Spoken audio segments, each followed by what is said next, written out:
today's going to be one of those days where it's going to be a lot of running around, picking up stuff, dropping it off, service calls, so it may not seem productive, but it's one of those days that's really needed because we've got to keep customers happy, we've got to, you know, keep the systems up and going, as well as planning for the future. So if I can get some footage of these different properties with a few service issues and bits and pieces that we've got to sort out, then I will. So see you in a bit. Ben's going to be a happy bunny.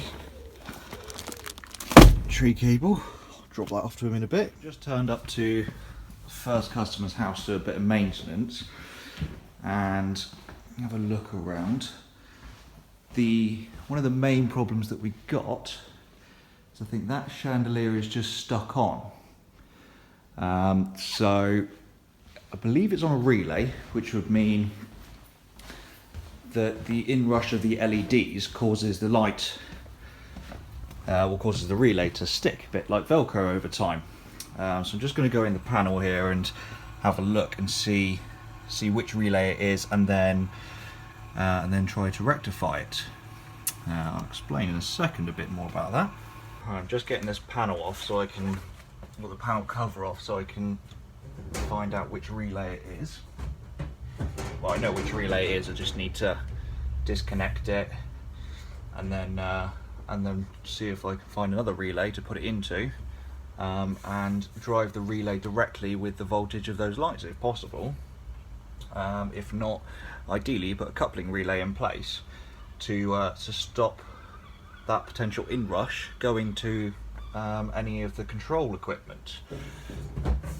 But this particular job is quite interesting actually, because we put little flood sensors, little leak detection sensors basically, in around this area where I believe boilers in one of these cupboards.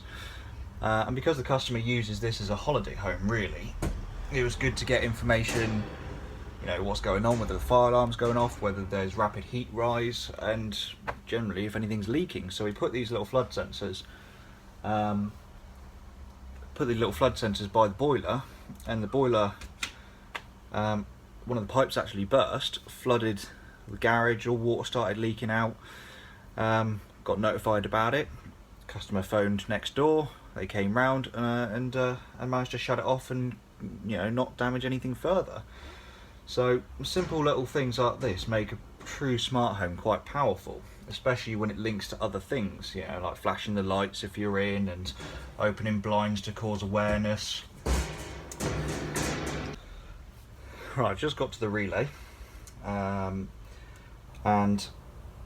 just to see if I can release it, you can just give it a little tap, but I mean, that's not going to solve the problem. The problem's always there. It's a bit like Velcro now, where it will eventually stick again, whether it's a day or two, whether it's a week or two, I don't know. But I'm just gonna give it a little tap and see if it releases it. I mean, at least then that relay is completely free when we can move it on to something else. So I'm just gonna check that. Yep, that has released it. So at least I know now that relay is completely open. I mean, it's not going to make too much of a difference, because I'm now going to move that onto another relay if possible. Even better, if I've got a coupling relay, I'll do that. But at least it'll give customer the control again. So let me just have a bit of a wire in here, and I'll be back in a minute. So the retractive switch was a nice easy one. Basically what happens when you click the switch and hold, which you might not be able to see now because of the light, the lights dim down. You press and hold again and the lights dim up. So what happened was, single click turns off. What happened was that the lights have been dimmed all the way down to about 2%, which wasn't enough to turn the LEDs on. And then from there, when you turn the switch on, it remembered that the 2% was the last state it was at. And then from there basically didn't look like it was turning on, so press and hold to dim up, and then the last state it remembers now is about 90%. Click on, and there we go. Click off, lights dim down and turn off again. So that was a nice simple one. Told the customer's happy about that, and now we're on to the next thing.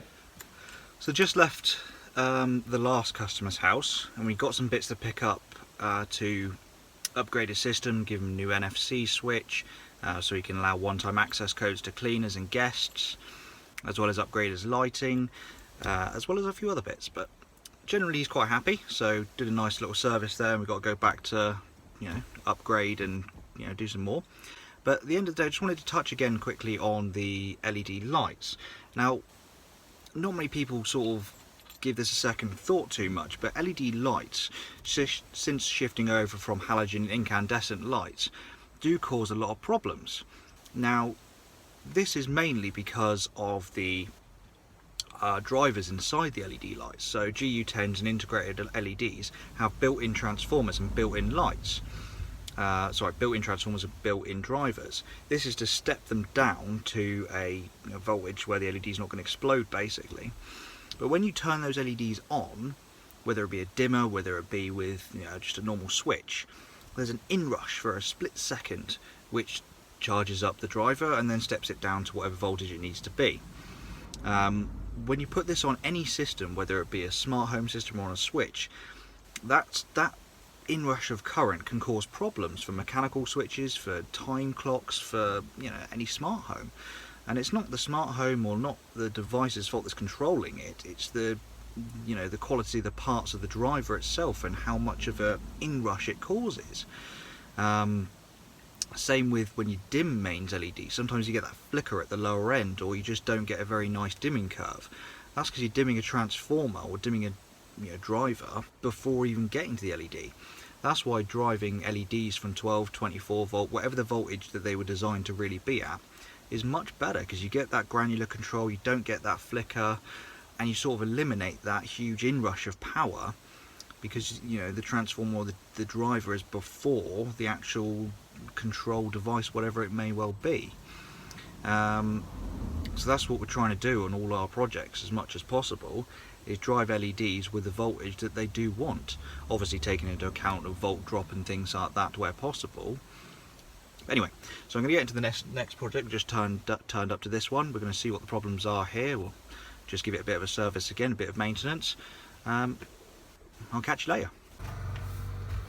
So next job of the day, this particular customer has power being lost to certain parts of the system. So we're going to try and investigate that today and find out what's going on. Yeah, so this particular project has been, well, completed for a couple of years now. We've got a bit of everything in here. We've got ventilation for the top windows up there. We got multi-room audio, got touch pure switches which look after the lighting scene scrolls, ventilation control and multi-room audio. Pretty much everything on this project, multi-room audio, lighting, heating, security, so it's quite a nice one. We do have, again, the one wire key fob, which excuse me, we're going to upgrade for the customer, and we're going to put in an NFC key fob touch code as well, so that the customer can have, again, the same sort of access for their cleaners, because I know this customer does often have cleaners as well. So we're going to upgrade that for the customer. We're going to sort out that electrical problem, which we're going to move it to a separate breaker off that board and keep it completely isolated. Out here, a garden pod has been built, which we've also included Loxone in quite recently. So where there isn't always space for an office or cinema room, quite often at the bottom of the garden they have pods like this. And there's Ben. Hi. In here we got lighting, again up there, drop ceiling, put LED tape around, multi-room audio again, and the customer just uses this as an office. Separate security, motion sensor up there, so completely arm it separately from the main house when the customer's up in the main house but not in here. So just a bit of maintenance today, really. Ben is also adding a socket on the outside back there. And yeah, see what else we can get. Sockets on the wall now. That's all done, all lovely, wired in, tested, happy days. Now we're just going to close the door, lock up, and that is it. We are done for a day. Till the next time.